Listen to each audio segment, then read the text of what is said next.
The longer this thing goes on with the oil spill, the more confusing it just gets. Okay, now there's reports coming out that they capped it. This has been going on for a little while. Globe and Mail from July 15th. Oil stops flowing from Gulf well for now. After nearly 86 days, BP and U.S. government careful to temper excitement until tests completed on Saturday. So that's what the Globe and Mail was telling us July 15th. The oil spill has been capped. And July 20th, this is from apexnewsnetwork.com, 2010 Gulf of Mexico oil spill cap update. Oil spill cap leaking and oil seepage occurring nearby. Okay, here's the problem I have with all of this. May 16th on the Dylan Ratigan show with Pozzi and Matt Simmons. These guys were saying, number one, that the leak that BP's showing you is a minor leak, and that there's a much bigger one 5 or 6 miles away, and that, you know, there are multiple leaks and this is disastrous. At that time, people were talking about a top kill method or a junk shot, putting golf balls in there, and if that didn't work, nuking it.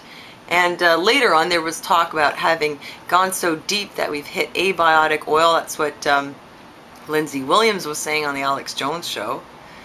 And that the sea floor is rupturing and all these crazy things happening. And now they put a cap on it, and the problem is somewhat solved. Do you believe that? I have a hard time believing that. This is from the GIC.org. Asphalt, volcano, and BP illusion of a false spill. So I've been saying this whole time that this thing was like a false flag of some kind.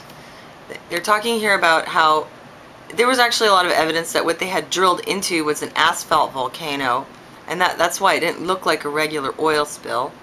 And an asphalt volcano in and of itself is not dangerous. It's actually beneficial to the marine life and the ecosystem. So it may have been drilled into an asphalt volcano. Well, how do you explain the presence of all this oil? Well, that's been explained by some people as there being multiple small leaks in the Gulf, or that they're actually dumping oil in there, or that it's some kind of controlled oil spill that they're doing on purpose to push through the carbon tax / green agenda, which I explained to you in another video where I showed you how the CFR is calling for America to have its oil imports and to increase tax on gasoline and tax everything that's made from oil and things like that. Now, do you think these people are stupid?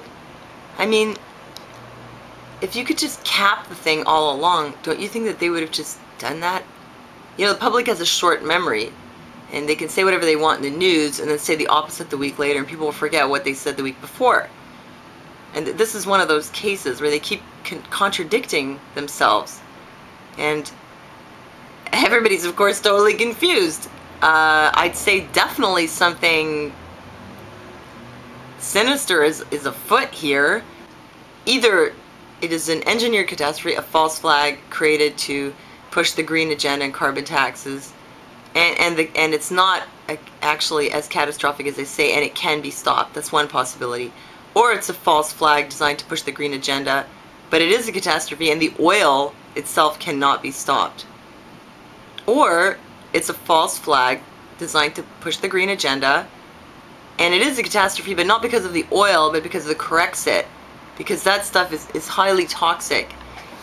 And of course, you know their agenda is depopulation anyway, and plus the Wildlands Project, they'd like to clear all that area out and have it not approved for human habitation. So this would fit neatly in with all that.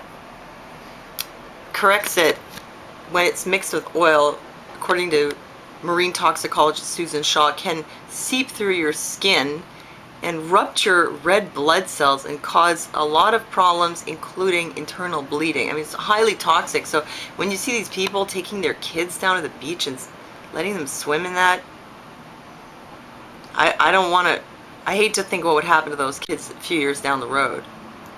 So really, which is it? Multiple leaks, ruptured ocean floor, you gotta send a nuke down there and it's the end of the world, or it was never really that much of a problem to begin with and all you gotta do is put a cap on it. Well, which is it? So they can't be that stupid. If they could have capped it in the first place, I'm sure they would have done that if they wanted to. So I honestly, I have no idea what the deal is with the oil spill. The only thing I know for sure is that they're lying to us.